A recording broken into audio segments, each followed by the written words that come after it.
this point, I want to bring up Zach, who's going to be introducing our speaker. Zach?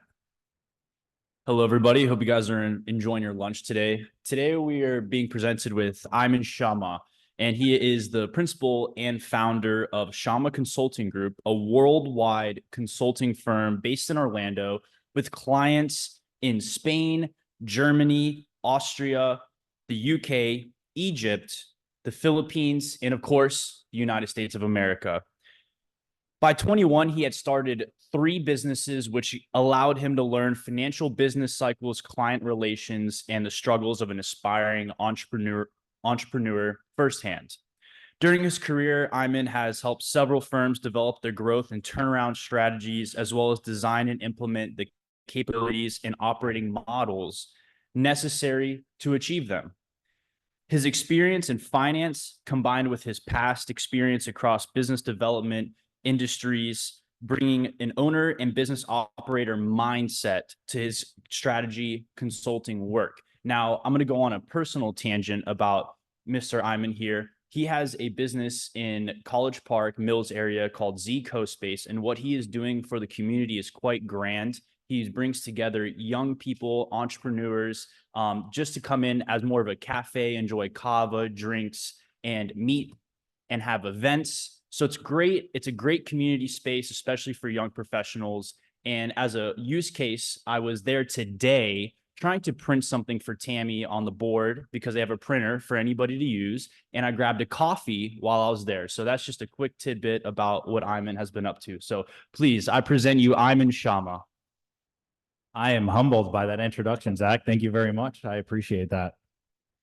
I must say, I speak at a lot of organizations and a lot of businesses. There are very few times that when I get up to speak, you can actually feel the love, tenure, and pride that everybody shows in this club. There is no wonder that this club has been around for 104 years, as President Dan and I were just speaking about. So I just want to say thank you very much for having me. It is a pleasure. I hope we get to have some fun today. My mission is to leave you guys with a little bit of information that maybe you didn't have prior to. But honestly, I do want to give a round of applause because there is such few organizations that are around for that long. So this is for you guys, and cheers to you, and thank you for having me. So to mention a little bit about myself, so you're like, who is this young buck speaking in front of this room? I've been in Orlando since 2012. I'm originally from South Florida. And when I came here, I noticed that Orlando was so grand in the sense of opportunity. And for those of you that have been here for some time, you guys know exactly what I mean by that. And it was really interesting because the entrepreneurship community as a whole was really, really small. And so I always find that to be extremely ponderous, because why is a city like Orlando, that's really in the heart of the state, have such a small entrepreneurship circle? So that led me to my first business when I was at UCF. And that business was basically to cultivate a lot of entrepreneurs. And we started what now is known as the Young Investors Club of UCF. And that club had really gone a lot of eyes on it. But at the time, we just started with 6 of us. Upon that, I started my first official business where we went to other businesses and helped them to promote themselves in order to advertise and get in front of a lot of different types of clientele. And then through that, little did I know, really paved the way into my career of kind of what I do now. So standing in front of you guys, I do own a total of 6 businesses. 4 of them are here in Orlando. They do vary in size, shapes, and what they are. But my whole point in saying that is the business that I'm the most happy and the most prideful about is what Zach mentioned, which is Z Co-Space and Clubhouse. And that is my passion project. And I actually didn't even realize that when Zach and I were talking, he had set this up. I was like, you know what? Today, as a gift, and this isn't anything that we had planned, I would like to offer everyone here a free drink at Z Co-Space and Clubhouse. Just come there, tell them you're from the Rotary Club, that I came and talked. And basically, the whole point of this brick and mortar is to do exactly what you guys are doing, but for the younger generation, for the upcoming talent of entrepreneurs and professionals that are looking to network, that are looking to have a home, that are looking to meet other professionals. And that's the whole reason why my team and I built it. So we have a podcast studio that people can come in and use. We have a conference room, as well as open cafe style. And at night, it turns into a lounge. And you get to come and hang out. So if you look us up on Google, it's Z Co-Space and Clubhouse. Please come in. Your first drink is on me. And I'd love to have you guys there. So without further ado, today I really wanted to talk a little bit about partnerships and strategy, tactics, and execution. These are all words that we hear all the time, but very few times do we actually really know the effort that it takes in order to accomplish these things. So first and foremost, what is the difference between strategy and tactics, right? Well, strategy is thinking about what you're going to do. And there's a lot of meetings within that. But how many of us in this room always talk about what we're going to do, but there's very few people that actually come in and execute what we're going to do, right? Tactics are the things you can do and you're in control, right? As fellow Rotarians, everybody has the control to create a tactic that will bring people to your club and help your organization grow, right? Strategic execution is usually the number one thing where my team and I come in our consulting firm, and that is what we try to teach people. And that is doing things in a thoughtful way. Now, this sounds very straightforward, but in order to execute a strategy and a tactic together interwoven really is difficult to do when you have a larger organization. Why? Because there are so many little things that are not said that need to be said. An example of that is if I went to anybody in this room and I said, hey, can I please have a glass of water? Is that now? Is that in 5 minutes? Is that in 15 minutes? Hey, can I please have a glass of water in 5 minutes? I'll be sitting in the back corner table to the right, discussing things within a team. Done deal. I'm on my way. So communication is a big part of strategy and tactics, but for today, I want us to all be thinking about strategic execution. So as I just mentioned, the goal is strategic execution, right? And within that, there is your wheel of what we call the execution to strategy ratio. Act, plan, do, and check. This wheel is very important when you're utilizing them in 3 pillars of your business. Does anybody know that 78% of small businesses fail in 2 of these 3 pillars? Those pillars are SMS, which is sales, marketing, and service. With each of those pillars, there's a subdivision I want you guys to think of, and that is PPT. That's known as people, processes, and technology. So when we are looking at an execution and strategy wheel of acting, planning, doing, and then checking, we are doing that for every single one of those processes. Now, processes and technology, you can very quickly test to see if it's working well. But you cannot do that with people because that takes a whole lot of time, love, and energy, right? People are always going to be the key of getting your execution, tactics, and strategy to where you want them to be. And that's the number one problem that I am currently seeing in the climate of our workspace. And it has been an issue since COVID, right? Everybody knows there's been the great resignation. Well, since then, what's very interesting is you're having a workforce that wants to do very little and they expect this much, right? But why is that problematic? Obviously, for management and organization and owners, that's problematic. But as a society that is leading all of these younger entrepreneurs and professionals into thinking that an overnight success takes a casual 6 months, which we all know probably takes a casual 10 years, right? So those realistic expectations are something that I try to help a lot with a lot of different organizations by utilizing what I call the wheel of success. And this is something that I have used for over 1,000 businesses. It is very simple. It is very hard to execute. The first step is to create a vision. None of us can get anywhere that we want in our careers, with our families, or with our friends unless we're all aligned. And alignment is key within a vision. So we all have to know exactly where we are headed, right? How many of us hear someone says, I'm going to make $1 million next year? Cool, right? That's not a vision. That's a dream. I will make $1 million in the next 3 years by doing X, Y, and Z. Now that's a vision. Now I can get behind that. How can I help? Right? Following to that, determine your strategy. What type of business is it that you're going to be doing? Or what type of problems are you having within your business right now?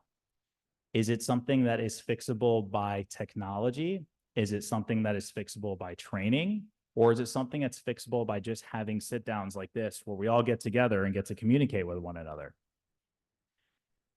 Now that sounds really easy, but it's very comical that the simplest of problems in business are usually the hardest to overcome.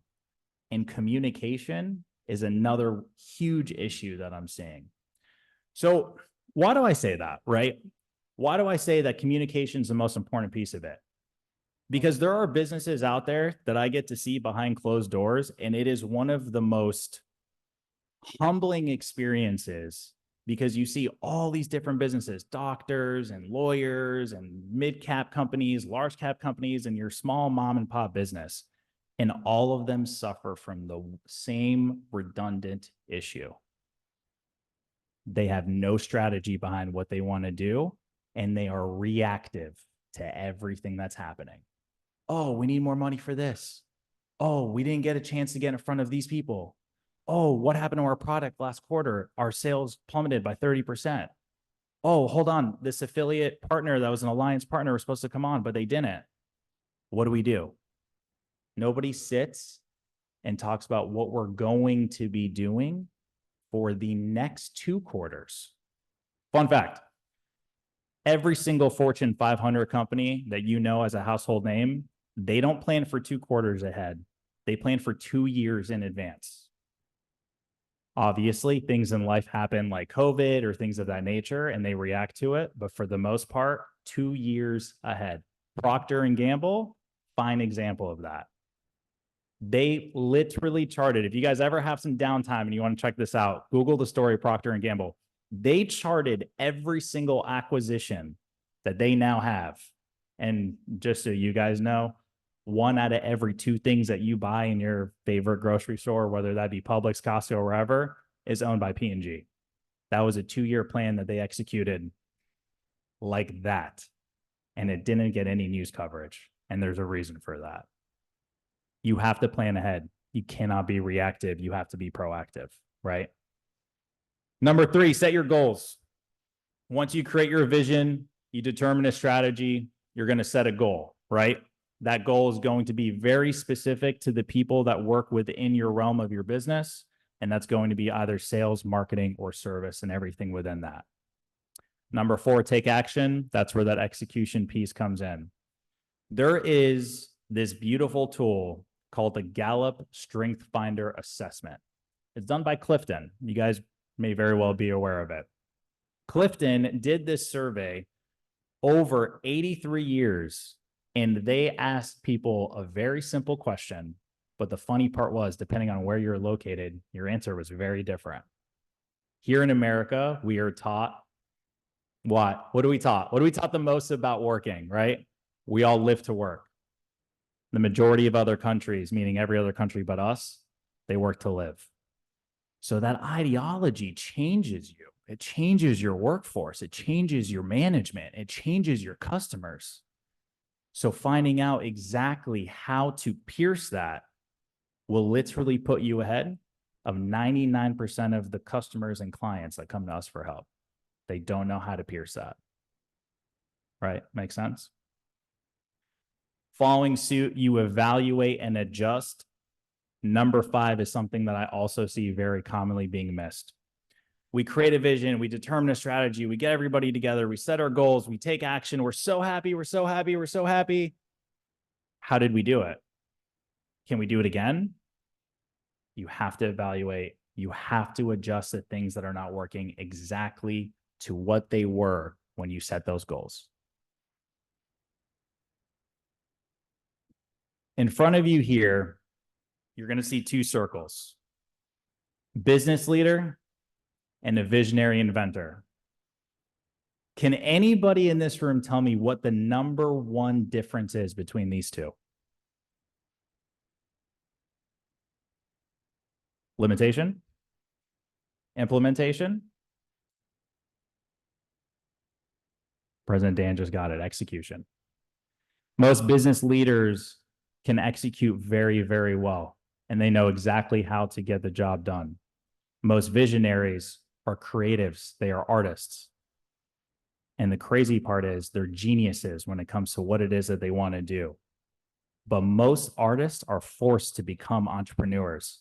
An entrepreneur is never forced to become an artist. And the reason is because in our economy, you have to be able to sell no matter what it is you have and no matter what it is you do. Even if you're a Rotarian, your job is to then sell other people to come and join the Rotary Club, just as it is your business and just as it is your brand. So almost nobody's in the middle of those two. The question that begs is, how do you become in the middle of those two? Partnerships.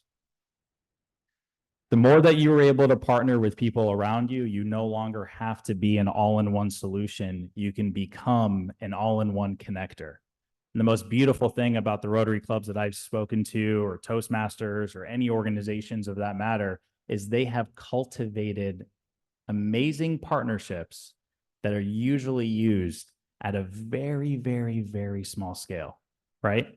Look around in this room. There is such a diverse group of people. Yet you guys are in the oldest club, which I really did not know that until I came today. And that's so amazing because it allows you to really, really now speak to people that you wouldn't normally speak, or meet their families, or see someone who needs a helping hand, right?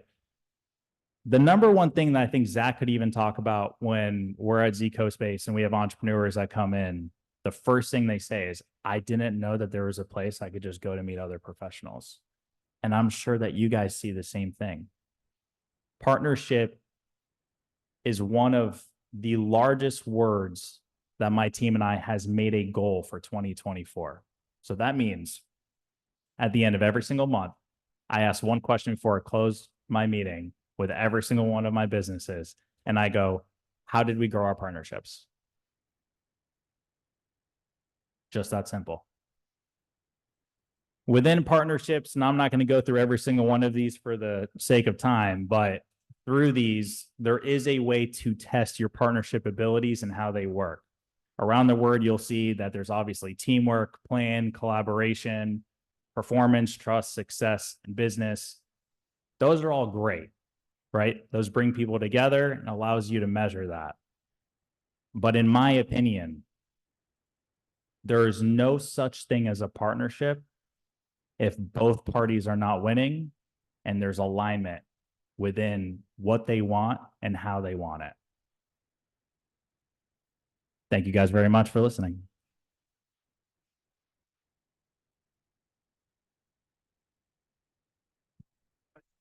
Any questions? Actually, can you go back to the second wheel? That, I've always been taught create vision, and then set goals, then determine the strategies. Is there a reason why you have the strategies before the goals? That's a great question. Great observation. So there was a recent study that went into the top 50 performing companies. And they basically asked them, just like a winning team, what is it that you guys do that really allows you to perform at this level without a deteriorating rate, or a very small margin at that? That's quite relative. They determined that majority of people, to your point, usually will create a vision, set a goal, and then determine a strategy. However, if you determine your strategy first, you're reverse engineering your problems without even realizing it, because you now have your entire organization understanding exactly the strategy that we'll be using, which, right, a strategy and tactics are two different things. We now can put together an executive summary and say, these are things we're going to get done, and these are the reasons why. Now let's set goals around them, right? Versus changing them on the other side. So excellent question. Anyone else?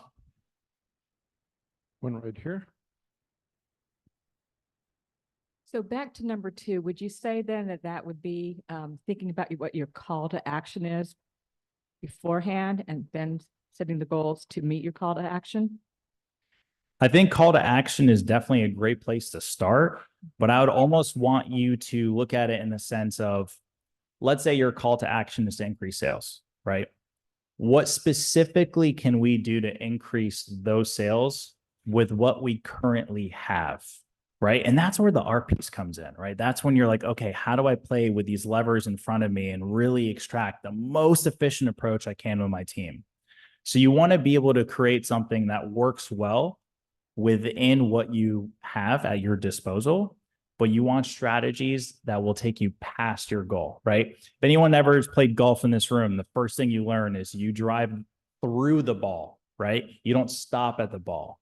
So you want to create a strategy that's past your call to action and where you would want to end up that fiscal year or that corporate year, if that makes sense. If we can go back a slide, I think it is.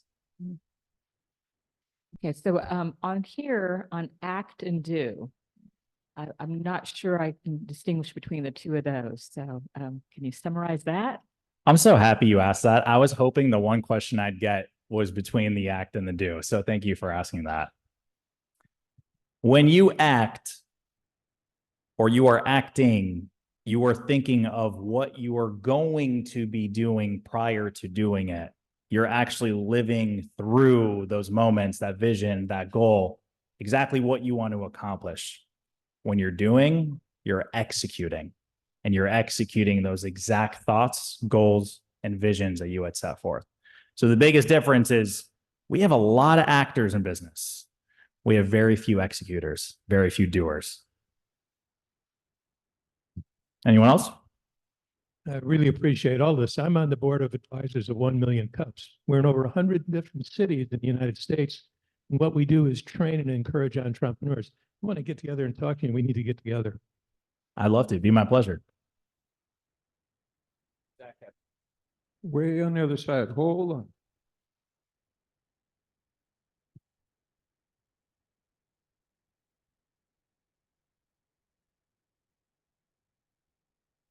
Zach on the mic might be troublesome. Yeah, you're ready. So we mentioned that you have clients kind of all around the world, but what are some of the criterias to even engage with you as a partner, right? I'm sure you don't just accept every business that wants to talk to you. Usually I interview every single client or potential client that comes to the firm. And the reason that I do that is to make sure that we're a good fit. And the analogy that I use is whenever you go shopping for a dress or a suit, you shop by your size. But then even after that size, you get it tailored because we have to be a perfect fit and have perfect alignment for what we're doing. So normally we'll sit down, we do something called benchmarking. Now, anytime you ever hire a consultant or even a lawyer, we benchmark you whether you realize it or not. So that is when we're asking a bunch of questions, like we're just trying to find out what's going on. We don't really care necessarily what the responses are. We're more trained and intrigued to see how you're answering those questions. Why? There's 3 behavioral patterns that a human being exhibits when they're answering a question. Based on those behavioral patterns, which another time I'll get into that, allows you to know if they're coachable, if you can actually help them, and how independent they are. So whenever I'm looking at a potential client, I always want to make sure that there's enough room for us to help them, but more importantly, they'll execute on what it is that we're doing because they're paying us a lot of money to come in and figure out what's going on. And a lot of times these business owners, they know that there's an issue. They're not profitable. They're losing money. They have shareholders they have to make happy, but they don't know why, right? So part of our job is to find out the why, and then the other part is to execute a solution for them. So usually it's more of like a in-person type of consultation where we really figure that out. Just based on the last question, I'd love to know what those behavioral patterns are. Can you give us like a little snapshot? Yeah, I can try my best. I'll try to make it as quick as I can. I'll tell you what, after this, I'll go more in detail with you. So I'll make a lot more sense, especially given your field. I totally get why you asked that question. So come find me after and I'll give you all the goods. Awesome. Great job. Thank you. Let's Thank give you, him a hand. Dr. Yeah, thank you very much. Thank you. And hold on, don't go anywhere. for speaking today. We have a speaker gift for you. This is something incredibly rare. This is a, don't laugh. It is a special Rotary mug. It is one of only 1.4 million around the globe. It is specially done for you. Yes, thank you. Thank you for all you talked about it. I think we can apply it regardless whether you're retired, whether you're at work, whether it's our own club. Sandra talked about getting to know each other better. That's all about partnership within our own club so that we can have that trust and play off of the strengths that each of us bring to the table.